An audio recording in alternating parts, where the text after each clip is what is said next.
خوب، تو تم مجھے زبردستی اغوا کرنا چاہتی ہو اور دھمکی دے کر؟ مجبوری ہے انسپکٹر، فرین نے کہا، اور اگر تم اپنے آدمیوں کی مدد پر بھروسہ کر رہے ہو تو بیکار ہے۔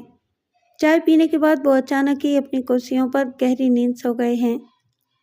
انسپکٹر، خدا کے لیے فرین کی ہدایت پر عمل کرو، فراز نے التجا کی۔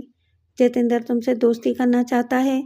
اگر تم نے مزاحمت کی تو تم شہناز کا انجام دیکھ چکے ہو اور تم خود بھی شادی شدہ ہو۔ Shut up! اس کا لہجہ بلند ہوتے ہی کتا خوفناک انداز میں قرا کر آگے بڑھا۔ فرین نے اس کے پٹے کو پکڑ لیا اور اسی لمحے دو باوردی ملا نکل کر انسپکٹر کے برابر آ کر کھڑے ہو گئے۔ انسپکٹر نے پستول کی نال اپنی پسلیوں پر محسوس کی۔ جیٹی پر کھڑی ہوئی خوبصورت لانچ پر جلی حروف میں سی سائڈ لکھا ہوا تھا۔ ان کے سوار ہوتے ہی لانچ روانہ ہو گئی۔ انسپکٹر نے سگریٹ جلائی اور ساحل کی سمت دیکھنے لگا، لیکن اس کے آدمیوں کا کہیں پتہ نہ تھا۔ وہ اپنے اغوا پر زیادہ پریشان نہ تھا، کیونکہ جتیندر تک پہنچنے کے لیے وہ اس کے لیے تیار ہو کر آیا تھا۔ تم کو اپنا دوست ڈیلی نیوز کا رپورٹر تو یاد ہوگا انسپکٹر، فرین نے کہا۔ اس نے جتیندر کی راہ میں حائل ہونے کی حماقت کی تھی۔ بہت جلد تم اس سے ملو گے، شاید تم اس کی حالت دیکھ کر سبق حاصل کرو۔ تو تم نے ظہیر کو بھی؟ انسپکٹر نے کہا۔ لڑکی صرف مسکرا دی۔ ان کی لانچ سمندر میں کھڑے ہوئے ایک خوبصورت جہاز کے پاس پہنچ کر رک گئی۔ ان کے پہنچنے سے پہلے ہی سیڑھی نیچے گرا دی گئی تھی۔ لڑکی نے چوہان کو اشارہ کیا۔ وہ بلا تعامل سی سائڈ کے عرصے پر پہنچ گیا، لیکن جتیندر سے پہلے اس کی ملاقات ظہیر سے ہوئی۔ جیسے ہی انسپکٹر چوہان کیبن کے اندر داخل ہوا، ظہیر اچھل کر بیٹھ گیا۔ خوف سے اس کی آنکھیں پھیلی ہوئی تھیں اور چوہان اس کی حالت دیکھ کر گھبرا گیا۔ اس کی داڑھی بڑھی ہوئی تھی، آنکھوں کے گرد سیاہ حلقے تھے، چہرے پر تشدد کے گہرے نشان تھے۔ یہ تمہاری کیا حالت ہو رہی ہے؟ انسپکٹر نے پوچھا۔ کون؟ چوہان، ظہیر نے حیرت زدہ ہو کر کہا۔ تم بھی پھنس گئے؟ چوہان نے گھوم کر دیکھا۔ اس کے داخل ہونے کے بعد کیبن کا دروازہ مقفل کر دیا گیا تھا۔ ہاں، لیکن تم یہاں کیسے پہنچے؟ بڑی آسانی سے، ظہیر نے کرا کر کہا۔ مجھے معلوم ہوا تھا کہ جتیندر بہت عرصے سے عبداللہ اور جان محمد کو بھی بلیک میل کر رہا ہے۔ میں نے ان سے فون پر بات کی اور پھر ملاقات کے لیے وقت مانگا۔ جب میں ان کے پاس پہنچا تو جتیندر کے آدمی وہاں میرے منتظر تھے۔ پھر جب میری آنکھ کھلی تو خود کو یہاں پایا۔ تم میری حالت دیکھ رہے ہو؟ میں نے اس کے باوجود جتیندر کو یہ نہیں بتایا کہ مجھے جان محمد کے متعلق اطلاع کیسے ملی تھی، لیکن اگر وہ اتنا طاقتور ہے کہ تم کو بھی قابو میں کر سکتا ہے تو میں اس کو سب کچھ بتلا دوں گا۔ دروازہ کھلا اور ایک باوردی ملا چائے کی ٹرے اور کچھ چیزیں لے کر اندر داخل ہو گیا۔ ظہیر نے جس طرح کھانا شروع کیا، اس سے چوہان کو اندازہ ہو گیا کہ وہ کس قدر بھوکا ہے۔ اس نے ظہیر کے لیے چائے بنائی اور خود بھی چائے بنا کر پینے لگا۔ یہی اس کی غلطی تھی۔ چند منٹ بعد ہی انسپکٹر چوہان خراٹے لے رہا تھا۔ چائے میں بے ہوشی کی دوا شامل تھی۔ چوہان کی آنکھ کھلی تو ہر سمت تاریکی چھائی ہوئی تھی۔ آہستہ آہستہ اسے یاد آ گیا کہ وہ جہاز کے کیبن میں چائے پی کر بے ہوش ہو گیا تھا۔ اس نے ادھر ادھر دیکھا۔ وہ ایک آرام دہ کرسی پر دراز تھا۔ تاریکی میں آنکھیں آدھی ہو گئیں تو اس نے خود کو ایک کشادہ کمرے میں پایا۔ وہ جہاز سیکسی مکان میں داخل کیا جا چکا تھا۔ چوہان ابھی سوچ ہی رہا تھا کہ زوردار کہا کہیں سے بلند ہوا۔ وہ اٹھ کر بیٹھ گیا۔ کہا پھر بلند ہوا اور پھر کسی نے مسلسل ہنسنا شروع کر دیا۔ چوہان گھبرا کر کھڑا ہوا، لیکن اگر دیوار کو نہ پکڑ لیتا تو چکرا کر گر پڑتا۔ دوا کا اثر اب تک موجود تھا۔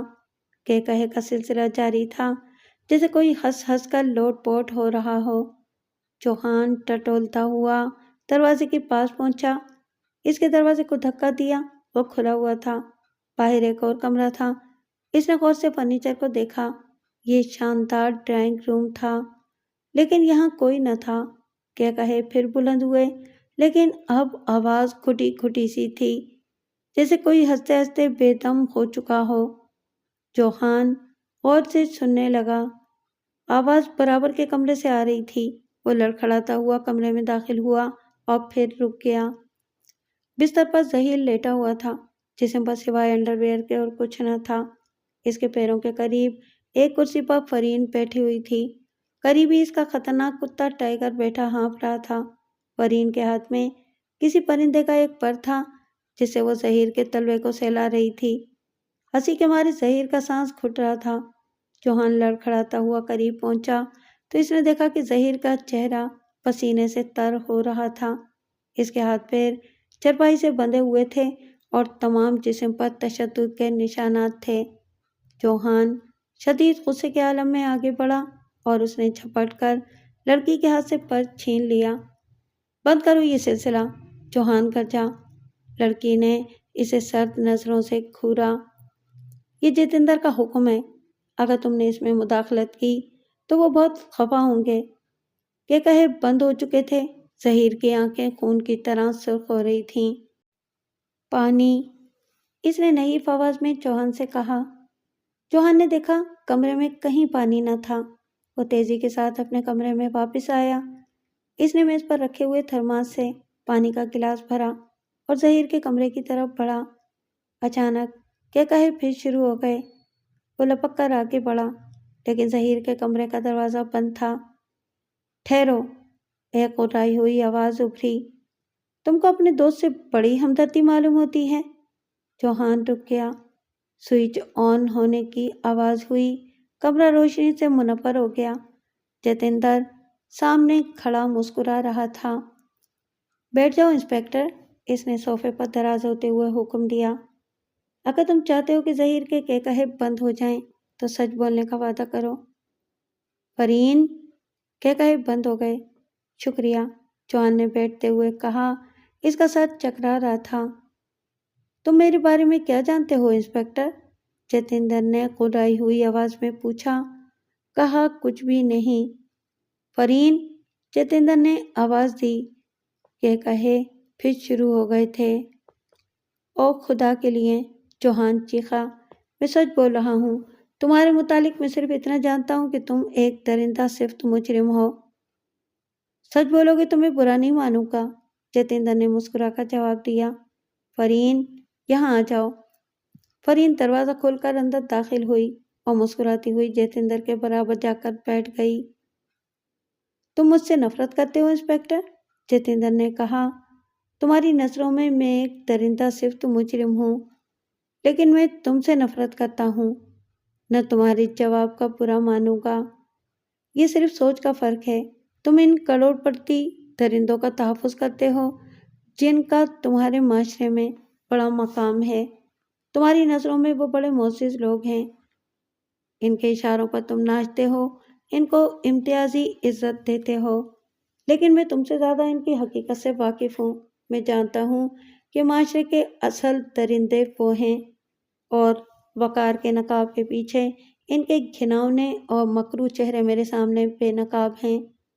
انہوں نے لاکھ افراد کا خون چوس چوس کر، حق مار کر اور اخلاق اور قانون کی تمام بندشیں توڑ کر یہ دولت جمع کی ہے۔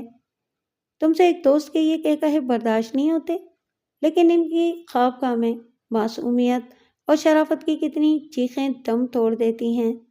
تم مجھ پر قتل کے الزام عائد کرتے ہو، لیکن ان درندوں نے کتنے بے گناہ غریبوں کی زندگی مسلسل مسل ڈالی ہے، لیکن تمہارا اندھا لنگڑا اور لولا قانون مجھے درندہ صفت مجرم قرار دیتا ہے اور اصل درندوں کے سامنے بے بسی کے ساتھ سر جھکا دیتا ہے۔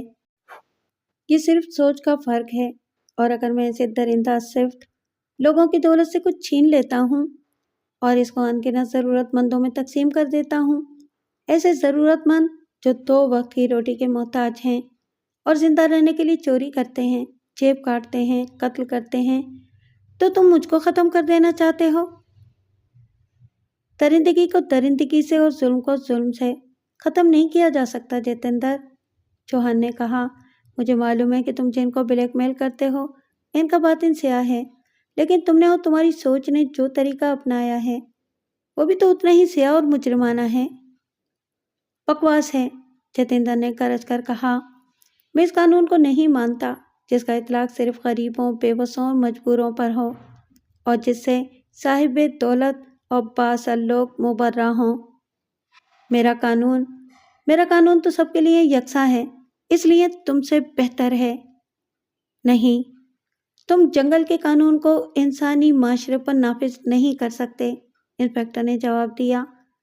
اور صحیح ہے کہ ہمارا قانون کبھی کبھی بعض لوگوں پر بے اثر ہوتا ہے، مثلاً تم پر، لیکن وہ سب کے لیے یکساں ہے اور جلد یا بدیر سب اس کی زد میں آتے ہیں۔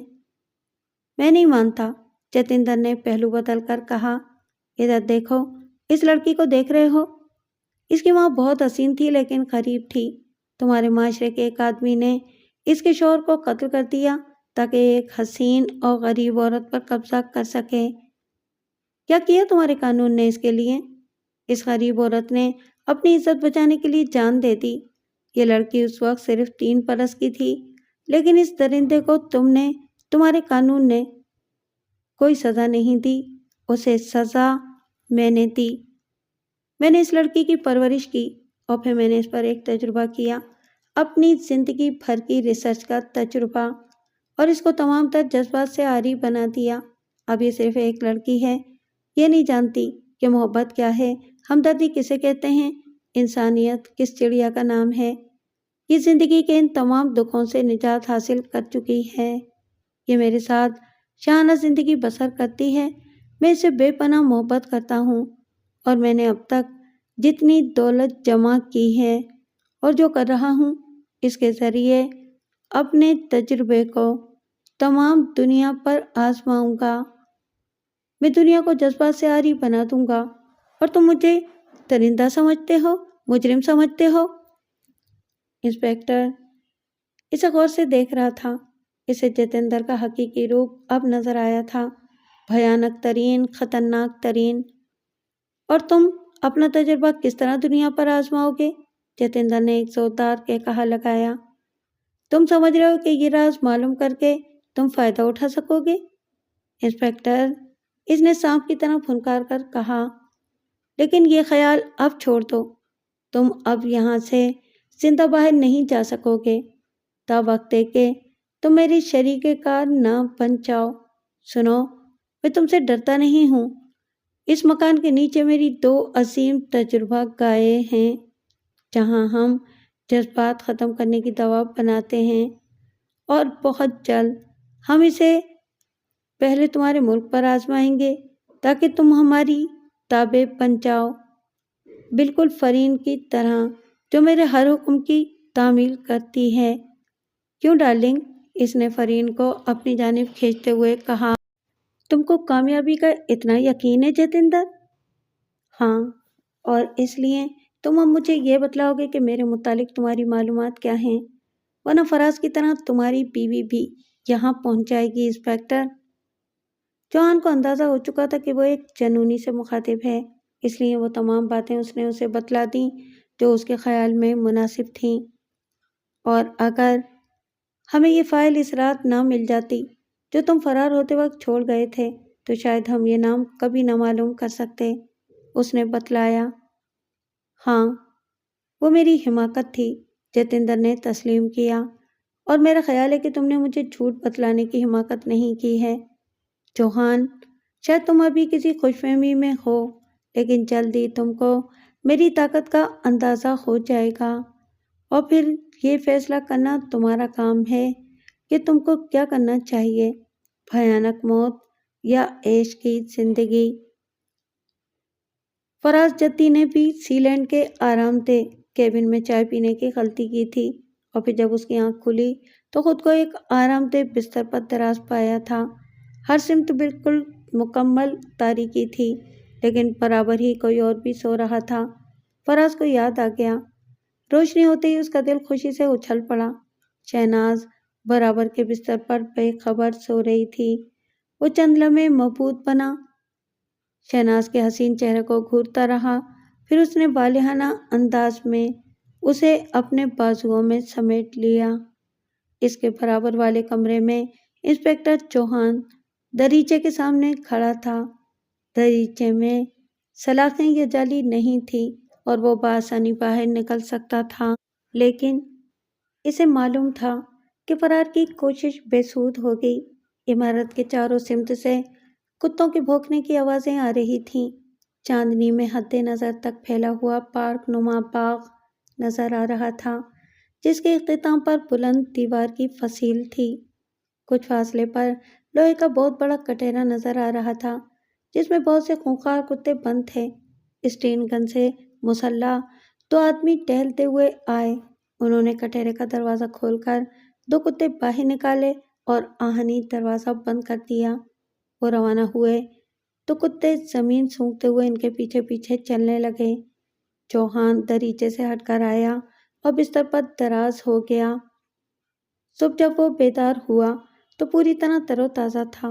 غسل کر کے وہ فارغ ہی ہوا تھا کہ ایک ادھیڑ عمر عورت ناشتے کی ٹرے لیے ہوئے اندر داخل ہوئی۔ اس نے انسپکٹر کو دیکھا تو خوش اخلاقی سے مسکرائی۔ ہیلو انسپکٹر، کوئی تکلیف تو نہیں ہوئی؟ نہیں مس کیتھرین، عورت نے مسکرا کر کہا۔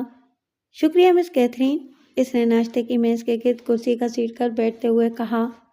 کار رکنے کی آواز پر دریچے کے پاس آیا، پھر اس نے حیرت کے ساتھ فراز اور شہناز کو کار میں بیٹھتے ہوئے دیکھا۔ کار ان کو لے کر روانہ ہو گئی۔ کیا دیکھ رہے ہو انسپکٹر؟ چوہان نے چونک کر دیکھا تو فرین اس کے پاس کھڑی تھی۔ شاید فراز اور شہناز کہیں اور جا رہے ہیں، وہ اپنے گھر جا رہے ہیں، فرین نے بتلایا۔ جتیندر سے دوستی کرنے والے ہمیشہ فائدے میں رہتے ہیں۔ فراز نے اس کی ہدایت پر عمل کرنے کا وعدہ کر لیا ہے اور وہ تمہارا دوست رپورٹر بھی آزاد کر دیا گیا ہے۔ سحیر؟ ہاں، اس نے جتیندر کو سب کچھ بتلا دیا ہے۔ اس نے جان محمد اور عبداللہ کی کوٹھی میں ایک شخص کو جاتے ہوئے دیکھ لیا جو کبھی جتیندر کے کام کرتا تھا۔ تم نے دیکھا کہ جتیندر کتنا فراخ دل ہے؟ تم عقل مند ہوگے تو اس سے دوستی کر لو گے۔ شاید تم ٹھیک کہتی ہو، انسپکٹر نے کہا۔ تم خود اندازہ کر لو گے۔ آؤ میں تمہیں تفریح کراؤں، فرین نے اس کا ہاتھ تھام کر کہا۔ باہر نکل کر چوہان نے دیکھا کہ یہ ایک 2 منزلہ محل نما عمارت تھی، جس کے چاروں طرف ایک وسیع باغ پھیلا ہوا تھا۔ باغ کے گرد بلند 4 دیواریاں تھیں۔ ایک سمت باغ کی حدود کے بعد طویل و عریض میدان تھا۔ مکان کے چاروں طرف مسلح محافظ اپنے خونخوار کتوں کے ساتھ ہر وقت گشت کرتے رہتے تھے۔ وہ چہل قدمی کر کے واپس ہوئے تو جتیندر کا پیغام ملا۔ چوہان جس کمرے میں پہنچا وہ ایک لمبی سی لائبریری تھی، جس میں 2 رویا کتابوں کی الماریاں رکھی ہوئی تھیں۔ جتیندر ایک میز کے گرد اپنی کرسی پر دراز تھا۔ باتوں کے درمیان جتیندر اٹھ کر باہر چلا گیا۔ میز پر کئی فائلیں رکھی ہوئی تھیں۔ چوہان کا دل چاہا کہ وہ میز کی تلاشی لے، لیکن اس نے اپنی خواہش کو دبا لیا۔ اسے یقین تھا کہ جتیندر نے یہ تنہائی اس کی آزمائش کے لیے فراہم کی ہے۔ اسے یقین ہو گیا کہ انسپکٹر موقع ملتے ہی کمرے کی تلاشی لے گا۔ چوہان نے طے کر لیا تھا کہ وہ جتیندر کو مایوس کرے گا۔ وہ اپنی جگہ سے نہیں اٹھا۔ تقریباً آدھا گھنٹے کے بعد جتیندر واپس آیا اور اسے معذرت کر کے فائلوں پر جھک گیا۔ اسی لمحے ایک شخص آ کر جتیندر کے سامنے کھڑا ہو گیا۔ آپ کے پاس میرا پاس ہے سر، اس نے جتیندر سے کہا۔ جتیندر نے جیب سے سرخ رنگ کا ایک نیم دائرے نما پاس نکالا۔ یہ دھات کا بنا ہوا ایک ٹکڑا تھا جس کے ایک جانب کچھ نمبر کھدے ہوئے تھے۔ تم نے اسے گرا دیا تھا؟ جتیندر نے غصے سے کہا۔ میں ایسی لاپرواہی پسند نہیں کرتا۔ اس شخص کا رنگ خوف سے سفید ہو گیا۔ معافی چاہتا ہوں سر، آئندہ ایسی غلطی نہ ہو، جتیندر نے کہا۔ اس نے ڈرتے ڈرتے اپنا پاس اٹھا لیا۔ انسپکٹر نے پہلی کارآمد معلومات حاصل کی تھیں۔ اس نے طے کر لیا کہ موقع ملا تو وہ ایک ایسا پاس ضرور غائب کر دے گا۔ اسے معلوم تھا کہ پولیس اس کی تلاش میں پوری مستعدی سے سرگرداں ہوگی، لیکن کیا وہ یہاں تک پہنچ سکیں گے؟ انسپکٹر چوہان زیادہ عرصے اس قید میں نہیں گزار سکتا تھا۔ اسے معلوم تھا کہ پولیس اس کی تلاش میں پوری مستعدی سے سرگرداں ہوگی، لیکن کیا وہ یہاں تک پہنچ سکیں گے؟ انسپکٹر چوہان زیادہ عرصے اس قید میں نہیں گزار سکتا تھا۔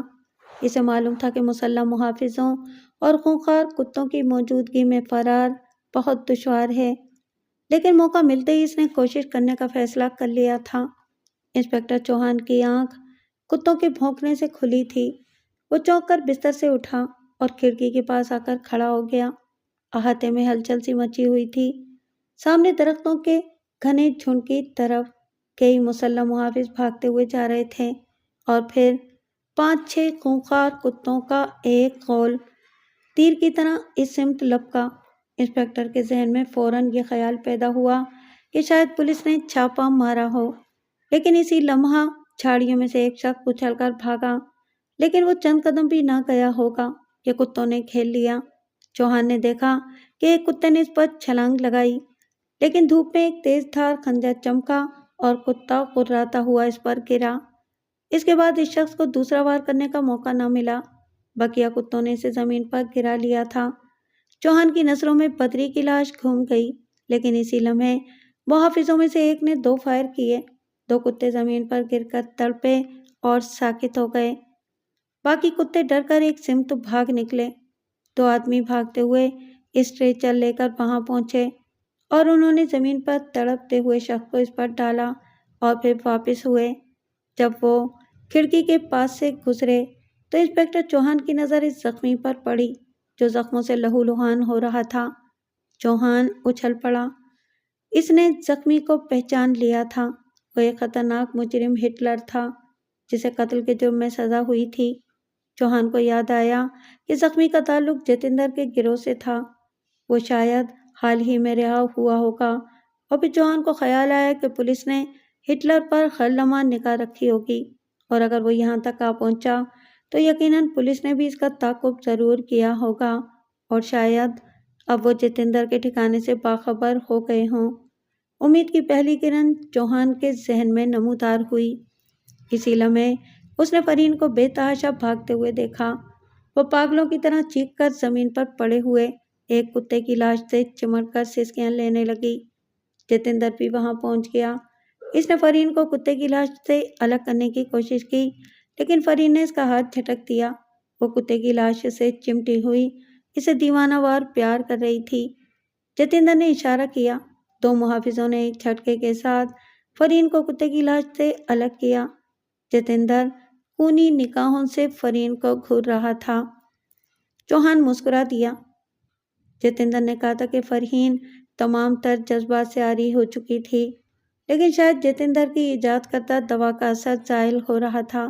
فرین اس وقت شدید جذباتی ہیجان میں مبتلا تھی۔ بلا شبہ جتیندر کا تجربہ ناکام ہوتا نظر آ رہا تھا۔ چوہان، کسی نے بڑے پیار سے سرگوشی کی۔ انسپکٹر چوہان گہری نیند سے بیدار ہوا تھا۔ کسی نے پھر اس کا شانہ ہلایا۔ چوہان، اٹھو نا۔ انسپکٹر چوہان نے گھبرا کر آنکھیں کھول دیں۔ کوئی اس کے بالکل قریب کھڑا تھا۔ چوہان گھبرا کر اٹھ بیٹھا۔ تاریکی میں وہ اسے پہچان نہیں سکا تھا۔ کون ہے؟ اس نے زور سے پوچھا۔ ہش، آہستہ بولو، اگر اس نے مجھے تمہارے پاس دیکھ لیا تو قتل کر دے گا۔ آواز بلا شبہ فرین کی تھی، اور پھر فرین بلا تکلف اس کے پاس بیٹھ گئی۔ فرین، تم یہاں کیا کر رہی ہو؟ چوہان نے آہستہ سے پوچھا۔ تم مجھے دیکھتے کیوں نہیں؟ چھوتے کیوں نہیں؟ کیا میں اچھی نہیں ہوں؟ فرین نے آہستہ سے کہا، اور پھر ہاتھ بڑھا کر سرانے رکھا ہوا لیمپ چلا دیا۔ شیڈ کی ہلکی روشنی میں فرین سراپا قیامت بنی ہوئی تھی۔ اس نے باریک ریشمی ساڑی پہن رکھی تھی۔ چوہان پریشان ہو گیا۔ تم بہت حسین ہو فرین، اس نے آہستہ سے اسے الگ کرتے ہوئے کہا، لیکن تم مجھے پسند نہیں کرتے؟ فرین نے عجیب انداز میں پوچھا۔ لیکن فرین، وہ جتیندر۔ او چوہان، اس کا نام مت لو، وہ شیطان ہے۔ وہ مجھ سے محبت نہیں کرتا، وہ مجھے غلام سمجھتا ہے، وہ مجھے تمام دوسرے مردوں سے نفرت کرنے پر مجبور کرتا ہے۔ میں اس سے نفرت کرتی ہوں، نفرت کرتی ہوں، نفرت کرتی ہوں، فرین نے جنونی انداز میں کہا۔ بے شک وہ نفرت کے قابل ہے، لیکن جلد ہی اس سے ہمیں نجات مل جائے گی۔ وہ درندہ ہے۔ اس نے میری ٹونی کو گولی مار دی، اس نے میرے پیارے ٹونی کو ختم کر دیا، میں اسے کبھی معاف نہیں کروں گی۔ چوہان، تم اسے قتل کیوں نہیں کر دیتے؟ صبر کر لو فرین، چوہان نے کہا، تم ہوش میں نہیں ہو، کیا تم بھی مجھے پاگل سمجھتے ہو؟ فرین کی آنکھوں سے اچانک شعلے نکلنے لگے۔ میں نے ضد کر کے اسے باز رکھا، ورنہ وہ تم کو قتل کر دیتا۔ میں تم کو پسند کرتی تھی، لیکن تم بھی جتیندر کی طرح ظالم درندے ہو۔ اس کا لہجہ خاصا بلند ہونے لگا تھا۔ چوہان نے گھبرا کر اس کا ہاتھ پکڑا، لیکن وہ اچھل کر ہٹ گئی۔ خبردار، جو مجھے ہاتھ لگایا، میں جتیندر سے کہہ دوں گی کہ تم مجھے۔ چوہان کے لیے اب کوئی چارہ نہ رہ گیا تھا۔ اس نے جھپٹ کر فرین کو دبوچ لیا۔ ایک ہاتھ سے اس نے مضبوطی کے ساتھ اس کا منہ بند کیا اور دوسرے سے اس کا گلا دبانا شروع کیا۔ فرین خاصی تندرست تھی، لیکن چوہان کے لیے بھی یہ زندگی اور موت کا مسئلہ تھا۔ ذرا دیر بعد ہی فرین کا جسم ڈھیلا پڑنے لگا، اس کی گردن پھر ڈھلک گئی۔ چوہان نے اسے آہستہ سے بستر پر لٹا دیا اور لٹاتے ہوئے اس کی نظر فرین کی گردن پر پڑی۔ ایک باریک سی سنہری زنجیر کے ساتھ دھات کا ٹکڑا اس کی گردن میں لٹک رہا تھا۔ چوہان یہ پاس جتیندر کے کمرے میں دیکھ چکا تھا۔ یہ اطمینان کر لینے کے بعد کہ وہ صرف بے ہوش تھی، چوہان نے جلدی جلدی لباس تبدیل کیا اور پھر فرین کو اپنے بازوؤں میں اٹھا کر دروازے کی سمت بڑھا۔ اسے فرین کا کمرہ معلوم تھا، لیکن دروازے سے باہر نکلتے ہی اس کی نظر مسلح گارڈ پر پڑی، جو صدر دروازے کے پاس کرسی پر بیٹھا کوئی رسالہ پڑھ رہا تھا۔ چوہان سوچ میں پڑ گیا۔ وہ ہر قیمت پر آج اس کیس سے رہائی کا تہیہ کر چکا تھا۔ اگر اس نے فرین کو زندہ چھوڑ دیا اور وہ ہوش میں آ گئی تو جتیندر اسے زندہ نہ چھوڑے گا۔ کیا وہ اس معصوم لڑکی کو قتل کر سکتا ہے؟ اس خیال سے ہی وہ لرز اٹھا۔ نہیں، وہ اسے بھی رہائی دلانے کی کوشش کرے گا۔ فرین کو فرش پر لٹا کر وہ کمرے میں واپس آ گیا۔ وہاں ہتھیار قسم کی کوئی چیز نہ تھی۔ اس نے پانی کا جگ اٹھا کر خالی کیا اور آہستہ سے باہر نکلا۔ گارڈ پڑھنے میں محو تھا۔ چوہان دبے قدموں آگے بڑھنے لگا۔ گارڈ کی اسٹین گن کرسی کے برابر رکھی ہوئی تھی۔ چوہان کو بخوبی اندازہ تھا کہ ذرا سی آہٹ بھی اسے موت کے منہ میں پہنچا سکتی ہے، اس لیے وہ بڑی احتیاط سے آگے بڑھ رہا تھا۔ چوہان اب گارڈ کے بالکل قریب پہنچ چکا تھا۔ صرف ایک قدم اور پھر گارڈ اس کی زد میں ہوگا، لیکن شاید گارڈ کی چھٹی اس نے اسے خبردار کر دیا، کیونکہ اس نے ایک دم مڑ کر دیکھا اور پھر بجلی کی سی صورت سے وہ اپنی گن اٹھانے کے لیے جھکا۔ عین اسی لمحے چوہان جگ سے بھرپور ضرب اس کی کھوپڑی پر لگا چکا تھا اور پھر گارڈ کو اٹھنا نصیب نہ ہوا۔ چوہان نے اسے گھسیٹ کر ایک کھمبے کی آڑ میں کیا اور پھر تقریباً بھاگتا ہوا کمرے میں آیا۔ فرین کو بازوؤں میں بھر کر باہر نکل آیا۔ باہر احاطے میں ہر طرف مکمل خاموشی طاری تھی۔ انسپکٹر چوہان کا خیال غلط نہیں تھا۔ ہٹلر جس دن سے رہا ہوا، سارجنٹ رحمان سائے کی طرح اس کا پیچھا کر رہا تھا۔ رحمان کو وہ لمحہ یاد تھا جب عدالت نے ہٹلر کو 7 برس کی سزا سنائی تھی۔ آخری لمحے تک جتیندر کی مدد کا انتظار کرنے کے بعد جب عدالت نے ہٹلر کو سزا سنائی تو اس نے شدید غصے کے عالم میں قسم کھائی تھی کہ رہا ہوتے ہی وہ جتیندر سے انتقام لے گا۔ شاید رحمان بھی اوروں کی طرح یہ قسم بھول جاتا، لیکن انسپکٹر چوہان کے اغوا کے بعد جب پولیس تمام تر جدوجہد کے بعد انسپکٹر کا سراغ لگانے میں ناکام ہو گئی تو رحمان جیل پہنچا تاکہ جتیندر کے گروہ کے آدمی سے اس کا سراغ حاصل کر سکے۔ وہ عین اس وقت وہاں پہنچا تھا جب ہٹلر کو رہا کیا جا رہا تھا۔ سارجنٹ رحمان نے اسے پہچان لیا اور اسی کے ساتھ سارجنٹ کو ہٹلر کی قسم یاد آ گئی۔ کمشنر نے سارجنٹ رحمان کی اطلاع پر فوری کارروائی کی تھی اور رحمان جب ہٹلر کا تعاقب کرتا ہوا جتیندر کے ٹھکانے تک پہنچا تو کمشنر کو بڑی حیرت ہوئی۔ اس کا ٹھکانہ شہر سے تقریباً 150 میل دور سمندر کے کنارے واقع ایک قصبہ تھا۔ یہاں مختصر سی آبادی تھی اور صرف ایک ناہموار سڑک تھی جو اس چھوٹے قصبے کو بڑی سڑک سے ملاتی تھی۔ یہ قصبہ اسمگلنگ کے لیے مشہور تھا اور یہاں کی سب سے بڑی تجارت مچھلی تھی یا اسمگلنگ۔